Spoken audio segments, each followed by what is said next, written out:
Hello বন্ধুরা, তোমরা সবাই কেউ না কেউ ভাপা ইলিশ নিশ্চয়ই ঘরে বানিয়েছো। ইলিশের মরশুমে ভাপা ইলিশটা খেতে দারুণ লাগে।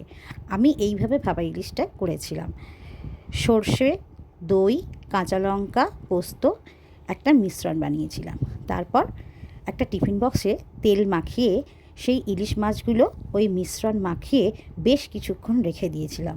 একটু বেশি করে সর্ষের তেল দিলে টেস্টটা কিন্তু ভালো হয়।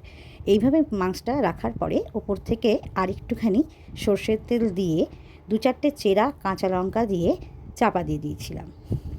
তোমরা কি এইভাবেই ভাপা ইলিশ বানাও? আমি কিন্তু এইভাবেই এটাকে তৈরি করি। এই দেখো, সুন্দর করে ইলিশ মাছটায় মশলা মাখিয়ে নিলাম। বেশ ভালো করে চাড়িয়ে চাড়িয়ে মাখালে ভেতরে মশলাটা ভালোভাবে ঢুকে যায়, আর টেস্টটাও খুব ভালো হয়। এই দেখো, চেরা কাঁচা লঙ্কা ওপরে ছড়িয়ে দিচ্ছি। চেরা কাঁচা লঙ্কা দিলে এর টেস্টটা আরও দ্বিগুণ হয়। আর তারপর ওপর থেকে একটুখানি সর্ষের তেল ছড়িয়ে দিলাম। এর পরের যে কাজটা ছিল সেটা হচ্ছে টিফিন বক্সটা চাপা দিয়ে বেশ খানিকক্ষণ রেখে দেওয়ার পর একটা কড়াইতে গরম জল নিয়ে তার উপরে বসিয়ে দেওয়া।